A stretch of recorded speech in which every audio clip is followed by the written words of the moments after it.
dia que a gente pensa assim, poxa, eu vou lá na casa do Senhor, vou adorar, eu vou glorificar, eu vou recarregar as minhas energias, né?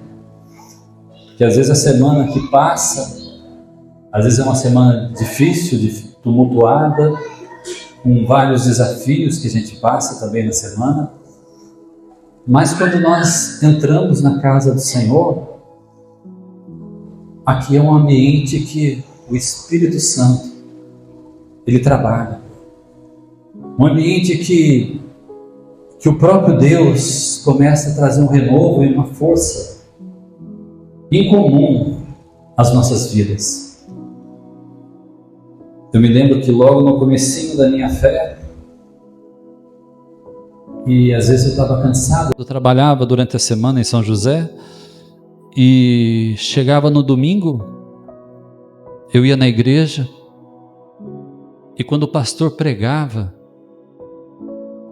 havia um renovo tão grande dentro de mim. Parece que é uma injeção de ânimo, e aquela força ia para a semana inteira. Um alimento espiritual que vinha na minha vida e dava um renovo e levava eu a ter aquela semana abençoada. E aqui não é diferente, Deus ele nos renova. Obrigado, amor. Deus nos renova aqui. E a Bíblia nos fala também que as misericórdias do Senhor se renovam também sobre nós, amém? A palavra que Deus colocou, né, que a Rafaela passou para mim, e o que veio ao meu coração está em Tessalonicenses, 1 Tessalonicenses, capítulo 4, do versículo 13 ao 18. O presbítero Cláudio já falou aqui, antes da palavra, Jesus está voltando. Hoje é o primeiro dia do ano, não é o primeiro dia do ano, é o primeiro culto do ano. Nós estamos aqui, lá em Apocalipse fala que o Senhor ele é o alfa e é o ômega. Que seja o primeiro e até o final do ano a gente esteja presente, esteja buscando o Senhor. Não só esse ano, todos os dias, né, da nossa vida. Nos diz assim: não quero, porém, irmãos, que sejais ignorantes acerca dos que já dormem, para que não vos entristeçais como os demais que não têm esperança. Porque se cremos que Jesus morreu e ressuscitou, assim também aos que em Jesus dormem, Deus os tornará a trazer com ele. Dizemos-vos, pois, isto pela palavra do Senhor, que nós, os que ficarmos vivos para a vinda do Senhor, não precederemos os que dormem, porque o mesmo Senhor descerá do céu, com alarido, e com voz de arcanjo, e com trombeta de Deus, e os que morreram em Cristo ressuscitarão primeiro. Depois nós, os que ficarmos vivos, seremos arrebatados, juntamente com Ele nas nuvens, a encontrar o Senhor nos ares, e assim estaremos sempre com o Senhor. Portanto, consolai-vos uns aos outros com estas palavras. Esta carta à igreja de Tessalônica, a igreja de Tessalônica foi uma das primeiras igrejas, né? Uma das primeiras comunidades, uma das mais antigas. Paulo e Silas, que em suas viagens missionárias foram estabelecer a igreja em Tessalônica. E ali houve muita perseguição. Havia um período de muita perseguição e de dificuldade. Tanto que Paulo e Silas tiveram que sair fugido de tanta perseguição dessa cidade. Mas os irmãos ficaram firmes na fé. Eles não abandonaram a fé em meio a tantas perseguições. E isso agradou muito o coração do apóstolo Paulo, dele saber que os irmãos mantinham a fé. E esse é o ponto fundamental da nossa vida, nós não podemos perder a nossa fé. Em meio às aflições, em meio às dificuldades, em meio aos problemas e em meio aos desafios, porque todos os dias virão desafios, virão problemas, e todos os dias nós devemos saber enfrentar esses problemas.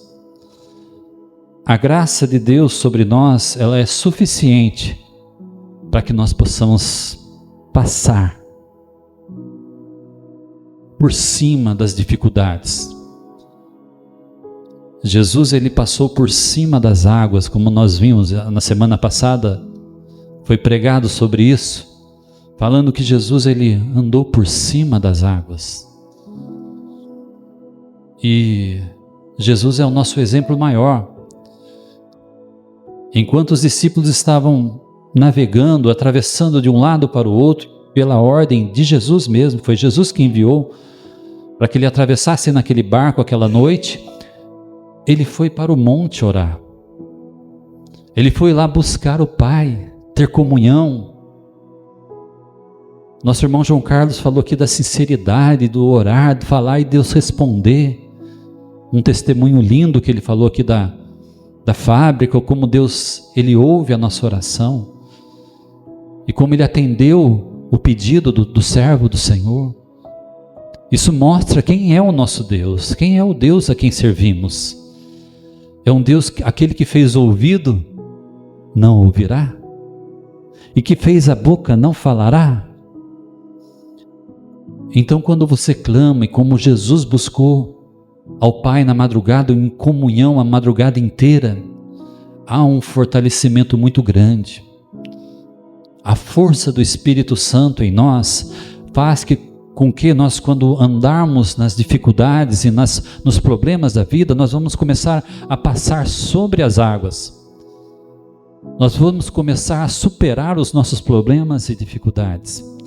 Essa igreja, ela começou a ter muita dificuldade. Mas o apóstolo Paulo teve uma carta onde ele escreveu essa carta ali a Tessalônica. E muitos ali, talvez até pela perseguição tão grande, houve até mártires ali que morreram por causa da palavra de Deus e por causa da fé em Jesus Cristo. E eles estavam pensando assim, chorando por aqueles que morreram, triste por aqueles que morreram. Meus irmãos estavam servindo conosco aqui, junto, e nós estamos aqui, e triste. E essa carta veio de encontro a eles, para falar, olha, não fique triste. Não fique triste por aqueles que partiram no Senhor. Não fique triste. Porque aqueles que morreram em Cristo, nós vamos nos encontrar. Hoje, irmãos, antes de vir para cá, eu trouxe uma carta. Uma carta. Esta carta aqui é de uma pessoa muito especial. É da minha mãe, que partiu no Senhor, partiu para a eternidade. E ela deixou essa carta para todos os filhos. Antes dela partir, ela escreveu essa carta. E ela falou assim, ó, na carta, vou ler a carta que ela deixou para os filhos.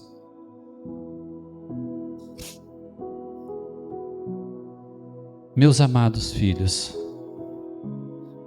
a herança que deixo para cada um de vocês e suas famílias é o que eu tenho comigo. É o maior valor de todos os tempos, Jesus Cristo. Esta pedra preciosa que não se compara com nada neste mundo.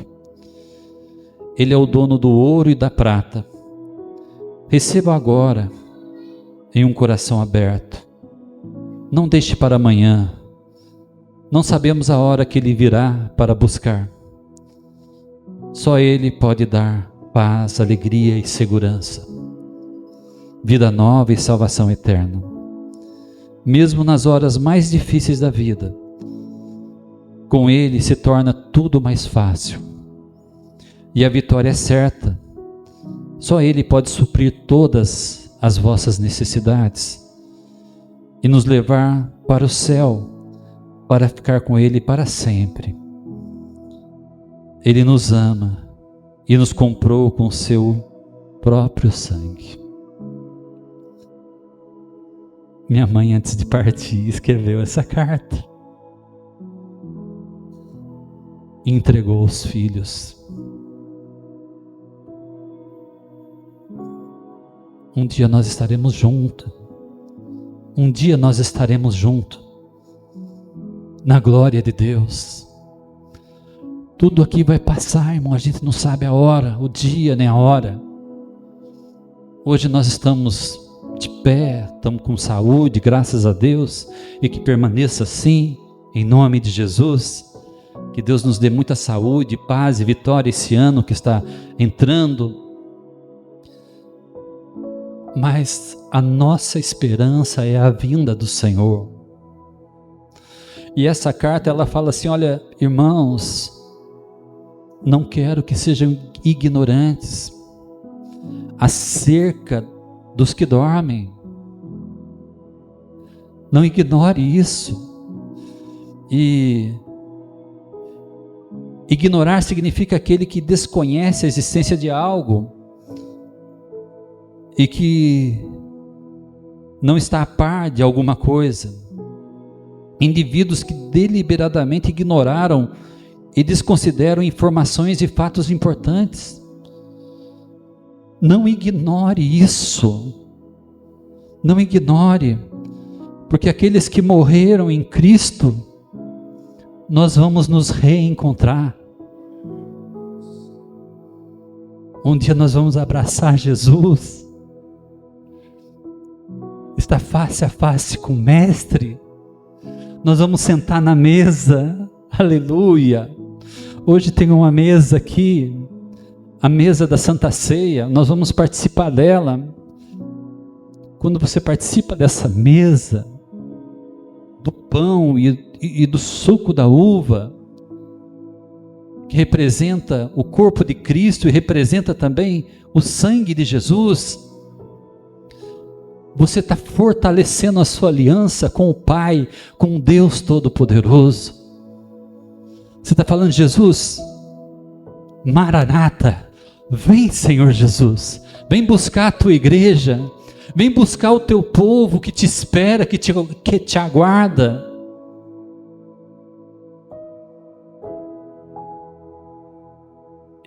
Eu fiquei muito triste de perder minha mãe. Muito triste, ela era uma pessoa muito especial, ela que me levou para Cristo, que me levou para o Evangelho. Deus era tremendo, porque Ele fala com a gente, não é verdade, irmão? E eu me lembro que em torno de antes da minha mãe morrer, um mês, e ela não estava mal ainda, ela morreu do coração.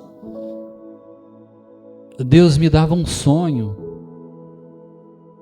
e foram 3 sonhos iguais, que a minha mãe estava indo embora, que ela falecia, que ela dormia no Senhor. E eu chorava, mas chorava muito.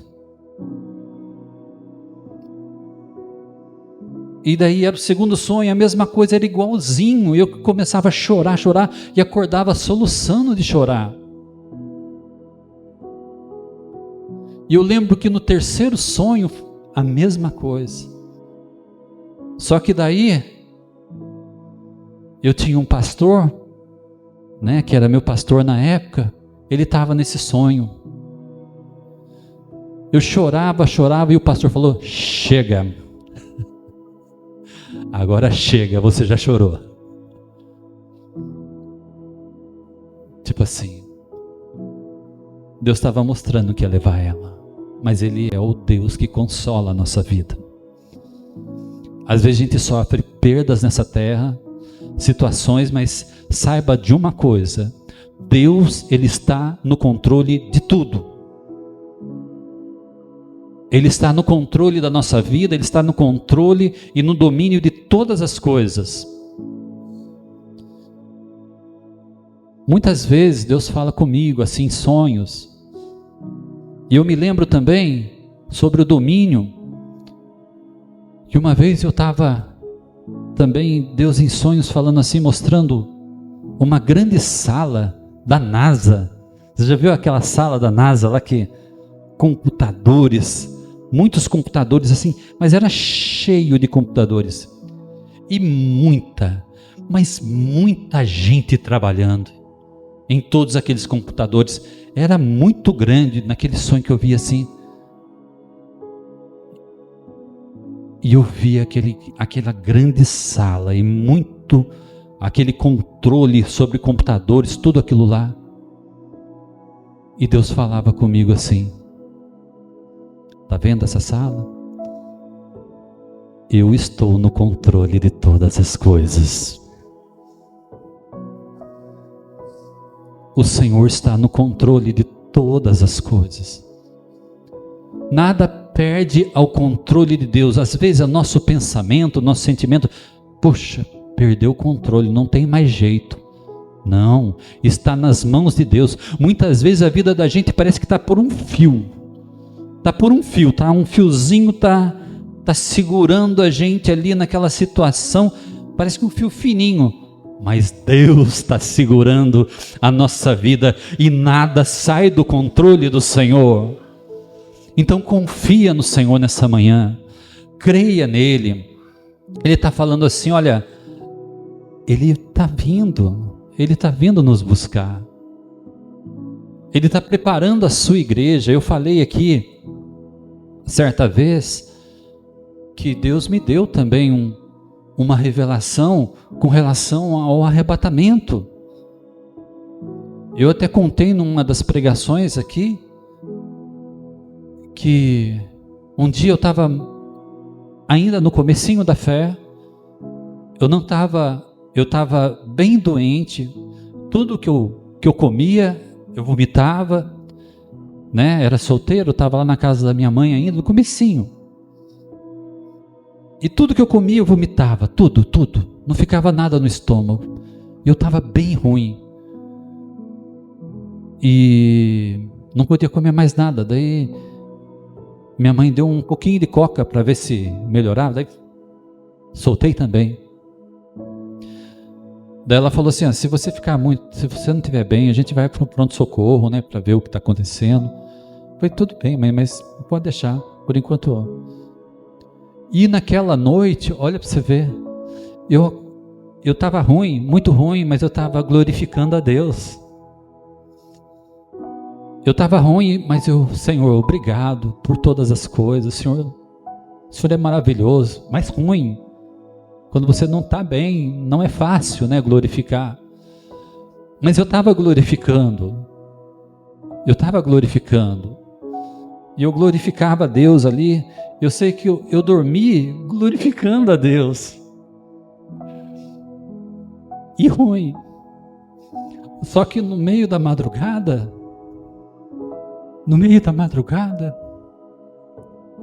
eu comecei a ouvir o som da trombeta tocar. Era baixinho.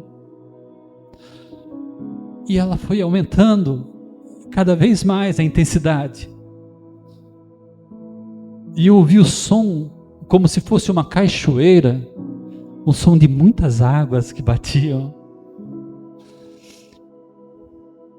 E eu me vi ali naquela cama e eu senti um toque, um dos toques mais suaves que eu já vi nessa terra, que tocou nos meus braços e foi levantando meus braços. E eu pensei, Jesus está voltando. Jesus está voltando a buscar a igreja. Jesus está voltando. E daí abaixou e eu fiquei triste. Acabou tudo. Falei, Jesus, eu queria ir embora. Jesus, eu queria ir. Não era o tempo ainda. Mas era tempo de confiar no Senhor, de manter a nossa fé viva até o final, e que nada abalasse a nossa fé, porque Jesus está voltando. Jesus está voltando, e essa promessa é fiel. E se nós estivermos preparados, nós vamos embora. A Bíblia nos fala, aleluia, nos fala o seguinte, em Gênesis 5, 24, vai falar da história de Enoque. Fala assim que Enoque andou com Deus e não se viu mais, porquanto Deus para si o tomou. Enoque andou com Deus. Ele andou com Deus. Esse é o símbolo da igreja que está andando com Deus, que está caminhando com o Senhor, que está crendo no Senhor. Ela está sendo preparada, ela está sendo adornada como uma noiva preparada para o seu esposo. Ela está andando com Deus em todo o tempo.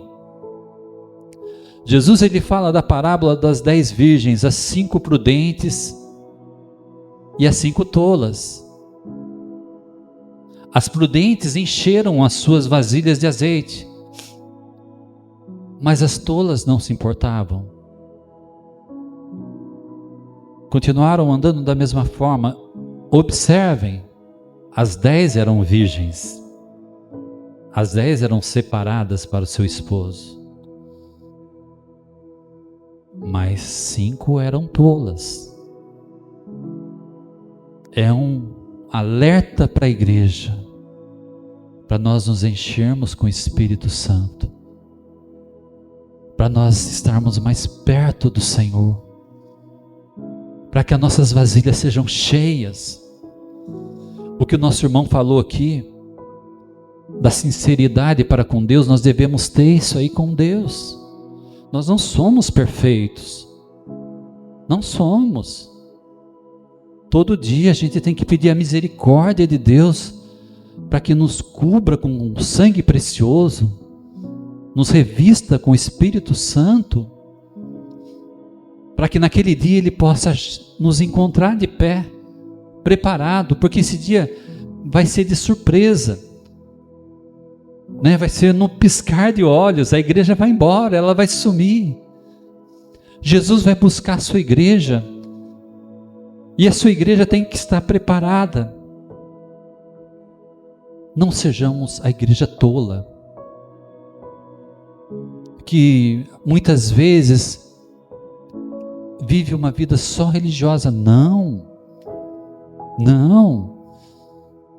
a religião não salva a pessoa. O que salva é a comunhão, é o Espírito Santo, é o próprio Deus que nos salva. Então, estejamos firmes enchendo a vasilha de azeite, porque se uma vasilha não estiver cheia de azeite, a lâmpada apaga. Então, se encha do Espírito Santo, se encha do Senhor. Fala: Senhor, enche a minha vida, Senhor, preenche o meu coração, Senhor, vem habitar em mim.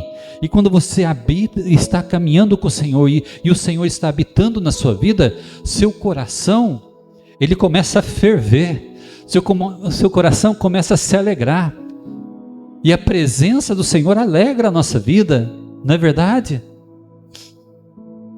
A presença do Senhor alegra a nossa vida, e a alegria do Senhor é a nossa força. Você vai ter força para vencer, você vai ter força para testemunhar o Evangelho, para falar o quanto Jesus é lindo, o quanto Jesus é maravilhoso. Peça sempre para o Espírito Santo: Espírito Santo, enche a minha vasilha, enche o meu ser, enche o meu coração, para que seja um coração onde abunde a presença de Deus, aonde o Senhor seja glorificado na minha vida. Tudo nessa vida, ela passa. Até mesmo nossas famílias aqui hoje em dia, nós não vamos ter lá no céu como família, nós vamos ser filhos. A Bíblia diz assim que no céu não se casa e não se dão em casamento. Alguns questionaram a Jesus, falando, mas Jesus, como que vai ser lá no céu? Né? Um homem casou lá, a mulher morreu, casou com o irmão, e casou de novo, e casou. Foram 7 esposas. Como vai ser lá? Lá no céu não se casa. Serão semelhantes aos anjos. Eu lembro que eu estava com o obreiro do ministério que eu estava junto, nós estávamos na portaria na época, e ele falou também de uma experiência que ele teve com Deus. A mulher dele não era convertida, né? E ele estava na igreja. E ele fala que ele estava no sofá e a mulher falando na cabeça dele. De repente ele teve um arrebatamento de sentidos. E ele viu assim, algo tremendo, como algo celestial. E já não existia mais sentimento de família. Não existia mais sentimento de família. Aquela família que tinha na terra, a esposa dele, já não tinha. E algo tremendo, ele falou que era tão maravilhoso. Todos se tornam filhos de um pai maravilhoso. E ele falou que aquele sentimento dele foi tão forte, e ele conta algumas experiências que ele teve naquele momento. De repente Deus trouxe ele de volta. Daí a mulher estava falando na cabeça dele. Estava lá, criticando, ele estava brava com ele, né? Mas ele estava no Senhor. Ele estava buscando o Senhor. E assim nós vamos ser no céu. No céu acaba. Nós cuidamos bem da nossa família, que é um exemplo, né? Que procuramos cuidar bem dos nossos filhos, né? Netos, né? Bisneto, né? Neta aqui tocando, louvando, né? Os filhos. Então, é coisa linda, coisa maravilhosa, mas no céu um dia vai acabar. Mas nós vamos nos reconhecer no céu, eu creio nisso. Vamos abraçar aquele que nós amamos, que partiram para a eternidade. Às vezes você deixou alguém tão querido, mas o importante é falar do Senhor para as pessoas. O importante é pregar o Evangelho àquele da nossa família que ainda não crê, ou ser um testemunho para ele. Muitas vezes a gente não consegue falar, não é verdade? Mas uma vez tive um irmão que falou assim,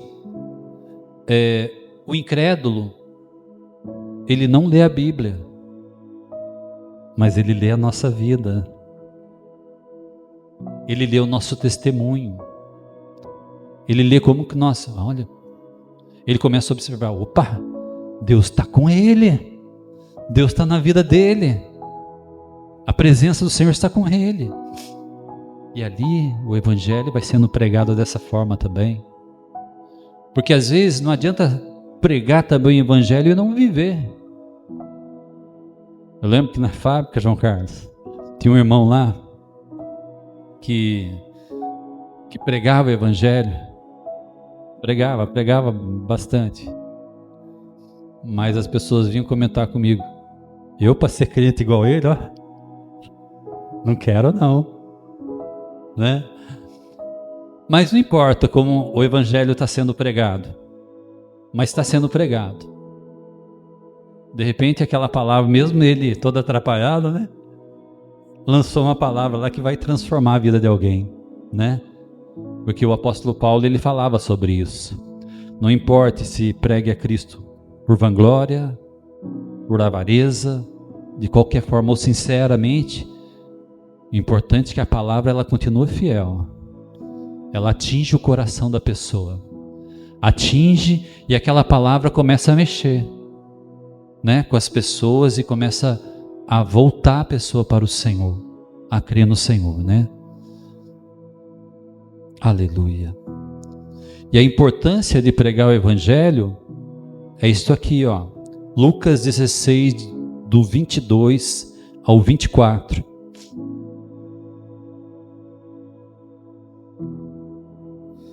ele fala assim, ó: e aconteceu que o mendigo morreu e foi levado pelos anjos para o seio de Abraão. E morreu também o rico e foi sepultado. E no Hades ergueu os olhos, estando em tormentos, e viu ao longe Abraão e Lázaro no seu seio. E clamando disse: Abraão, meu pai, tem misericórdia de mim, e manda Lázaro que molhe na água a ponta do seu dedo, e que me refresque a língua, porquanto estou atormentado nesta chama. O inferno, ele é real. O céu é real, sim. Mas Jesus falou muitas vezes, mais vezes do inferno do que do céu. Um alerta para que nós atentamos para isso. Porque aqui fala de uma parábola de um rico que viveu toda a vida desfrutando de tudo, não querendo nem saber de Deus. E muitas vezes desprezando tudo que era de Deus. Mas quando ele veio a morrer, ele já começou a sentir o tormento. E o tormento é eterno. E aqui mostra de um pobre, mas que com sinceridade estava servindo ao Senhor, que estava ali na presença de Deus. E ele foi ter todo o conforto para sempre. É o que nós temos. A igreja vai ter todo o conforto. Vai estar na presença de Deus para sempre. A promessa é grande para nós.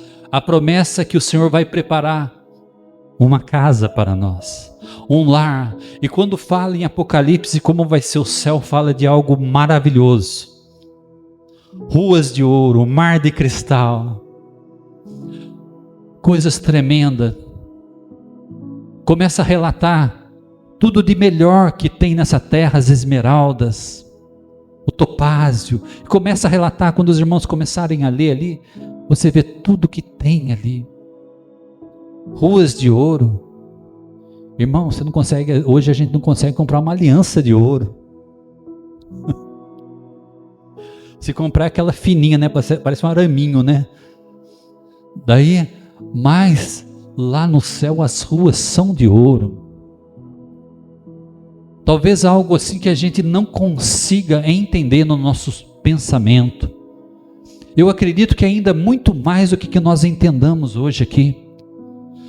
Tudo que você pode saber aqui hoje, nessa terra que existe, e é lindo, e é maravilhoso, quando nós vemos as montanhas, nós vemos os mares, nós vemos aquela natureza maravilhosa, você fica deslumbrado com tudo aquilo. No céu é incomparável o que o Deus tem para mim e tem para ti.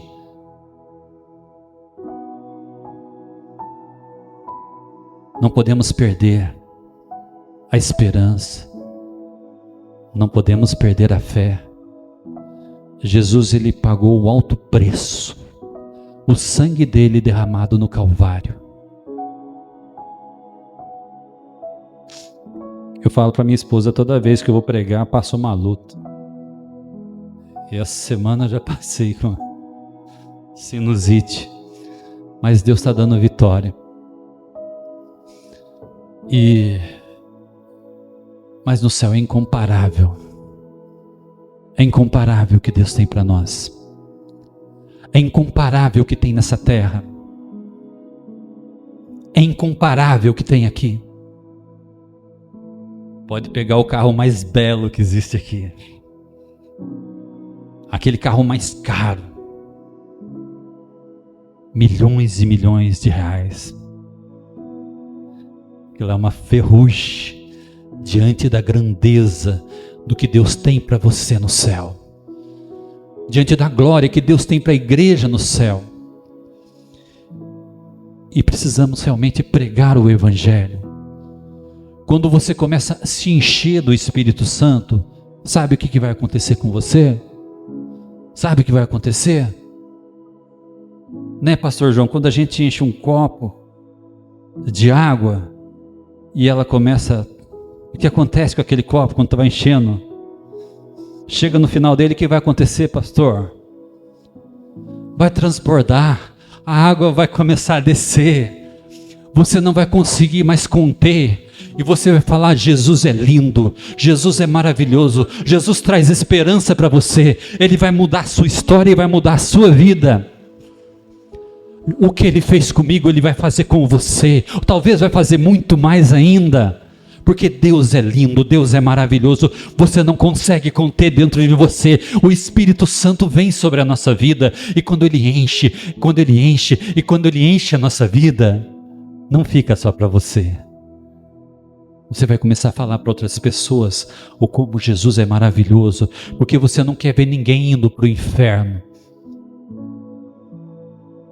Você começa a contemplar o seu inimigo e você começa a orar por ele, pela salvação da alma dele, porque você não quer ver seu inimigo ir para o inferno.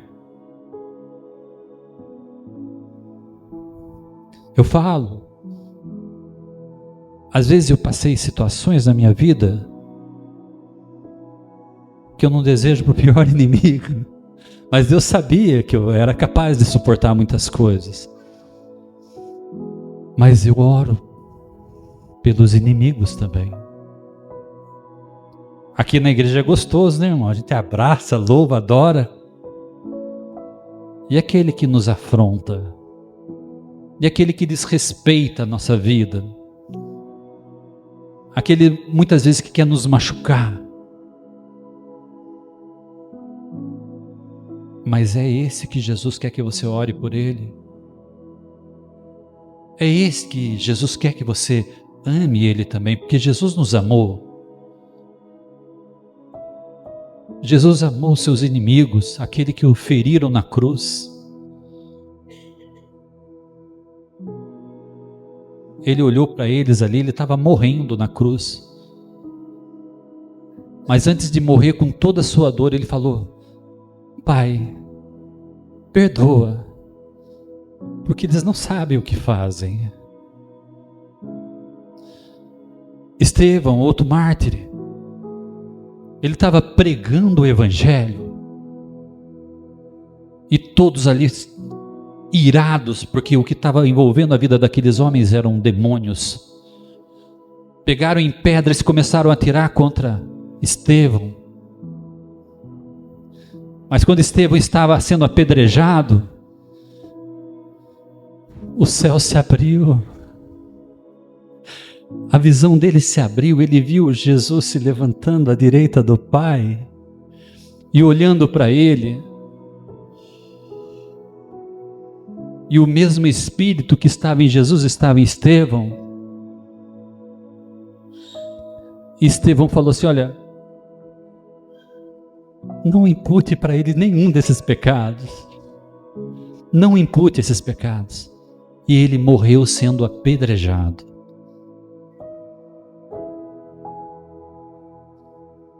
Às vezes nós sofremos como igreja, mas Deus permite o sofrimento. Como eu falei, tudo está no controle do Senhor. Se nós passamos por uma prova, e parece que a gente ora, parece que a gente jejua, parece que a gente faz tanta coisa, Deus está querendo trabalhar em nós. E o Espírito Santo do Senhor, ele vem sobre nós de tal maneira que nos capacita a amarmos os nossos adversários, amarmos os nossos inimigos e querer que eles se salvem. O apóstolo Paulo escreveu que o Senhor, ele não tem prazer na morte do pecador, mas que ele se arrependa e se converta ao Senhor. Quando essas pessoas virem em nós a luz de Cristo, o perdão de Deus em nós, ela vai falar: opa, Deus é diferente. Eu tenho ódio, mas Ele tem amor. Eu quero isso aí que está dentro dele. eu quero o que está na vida dele. E a família está de olho na gente. Os que estão ao redor de nós estão de olho em nós. Eles estão de olho pensando, como que ele está agindo, qual que é a atitude dele em tal situação, nas palavras, no conselho, na conversa, no testemunho. Então nós somos a luz do mundo e o sal da terra, para iluminar este mundo que está tão tenebroso. Jesus está voltando a buscar a sua igreja. Jesus está voltando a buscar cada um de nós. A qualquer momento isso vai acontecer. A qualquer momento, esse momento tão especial e tão sublime irá acontecer. Em 1 João 3, no versículo 2 e 3, diz assim: Amados, agora somos filhos de Deus, e ainda não é manifesto o que havemos de ser. Mas sabemos que quando Ele se manifestar, seremos semelhante a Ele, porque assim como é, o veremos. Qualquer que nele tem essa esperança, purifica-se a si mesmo, como também Ele é puro. Qualquer que tenha esperança da vinda do Senhor, Ele vai purificando a sua vida. Quando nós vemos os nossos erros e eles aparecem, porque quando você está indo para a luz, né? Aqui temos a luz aqui desse ambiente, mas se você vai numa luz ainda mais forte ali para fora, e vai com uma roupa branca, de repente você vai para lá, opa, tem uma manchinha aqui. Opa, caiu o café da manhã aqui também. Uma bolacha, esfregou aqui o chocolate da bolacha, né? Então, você olha e começa a ver, porque você está indo para a luz, e quando você vai para a luz, as suas vestes começam a aparecer, começa a mostrar algo que precisa ser limpo, mas quando você vê a sua sujeira, não se entristeça. Fale com Deus. O sangue de Jesus nos purifica de todo o pecado. Volte para o Senhor, volte cada dia mais. Senhor, limpa meu coração. Deus permite às vezes situações que nos desafiam para ver como que está o nosso caráter. As provas que vêm às vezes desafiam a vida da gente. Às vezes vem uma situação que quer deixar a gente irado, né? Nervoso. Mas é Deus permitindo aquilo para que veja como que está o seu caráter. O ouro, ele é provado pelo fogo. A Bíblia nos fala, é provado pelo fogo. E quem já trabalhou como ourives, e quem trabalha nessa área, fala que coloca o ouro no fogo assim, e toda a impureza ela sobe. A sujeira do ouro. O ouro está ali, mas tem sujeira junto. Daí ele é tirado, a sujeira é tirado e fica o ouro puro. Às vezes o que sobe na vida da gente é impureza, mas arranca fora. Deixa o Espírito Santo tirar a impureza, né? Nós estamos vivendo um mundo onde aquele que é impuro tem se tornado mais impuro ainda. Mas a Bíblia nos exorta em Apocalipse, aquele que é santo, santifique-se mais ainda. Nós somos a luz desse mundo e o sal dessa terra.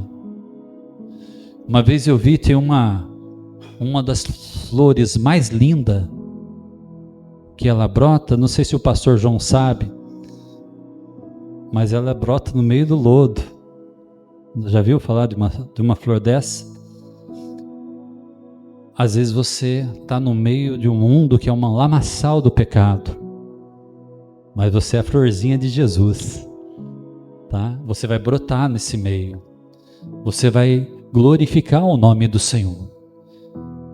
Jesus falou assim, eu não peço que os tire do mundo. Eu queria ir embora quando Jesus estava voltando.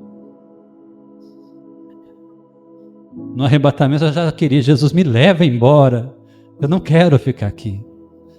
Mas Jesus orou assim, olha, Pai, eu não peço que os tire do mundo, mas que os livre do mal. Ele vai livrar você do mal. Você vai estar no mundo, mas o mundo não vai te corromper. O mundo não vai entrar dentro de você. Quando a gente está com Cristo, e se seu vaso está transbordando de azeite, não tem lugar para mais nada. Tem lugar para o Senhor Jesus, o Rei, o Criador, o Senhor de todas as coisas. É o Senhor Todo-Poderoso que cuida de cada um de nós. Ele cuida de uma maneira tão especial, tão especial. Ele cuida de nós de uma maneira que você nem imagina.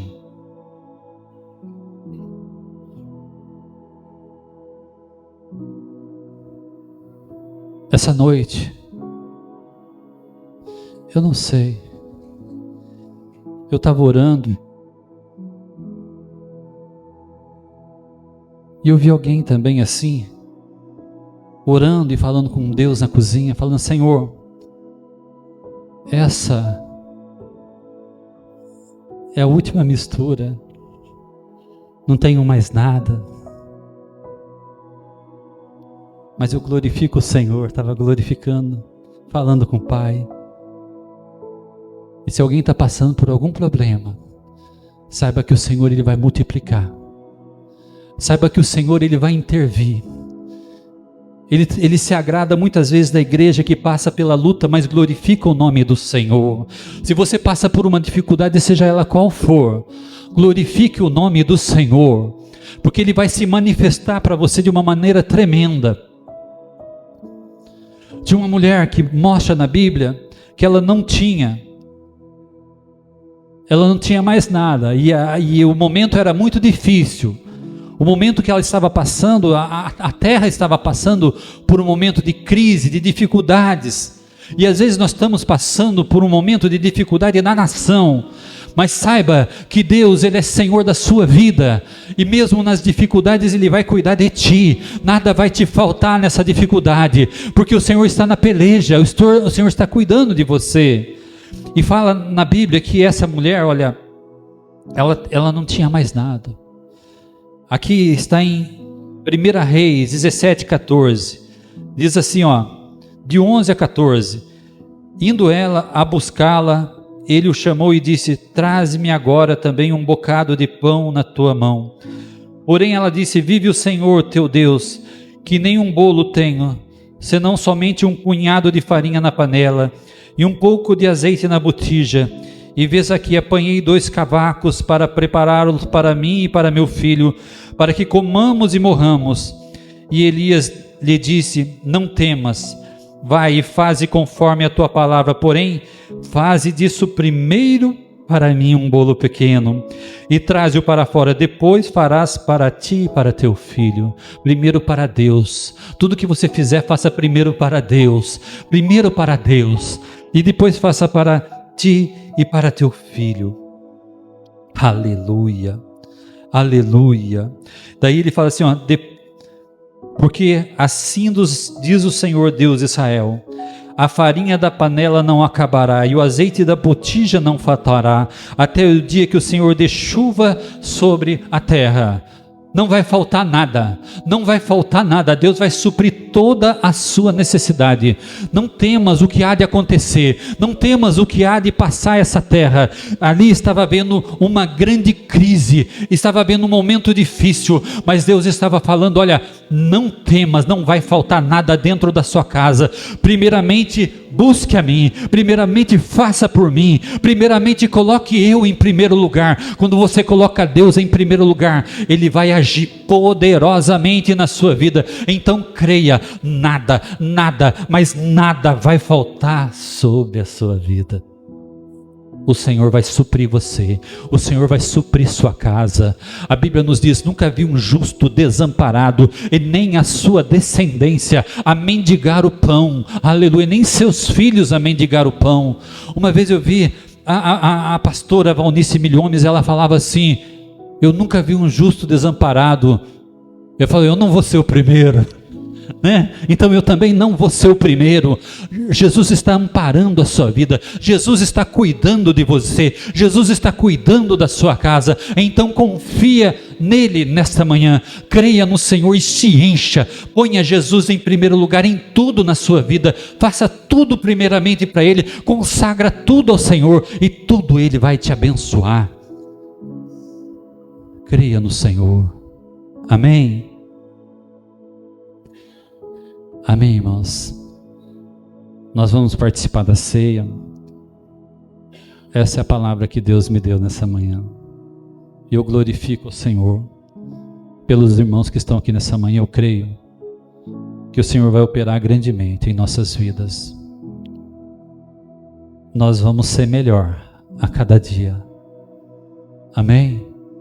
Nós vamos ser melhor. Eu lembro que o melhor na vida de um cristão não é como ele começa, é como ele termina. Então não adianta começar bem e terminar mal.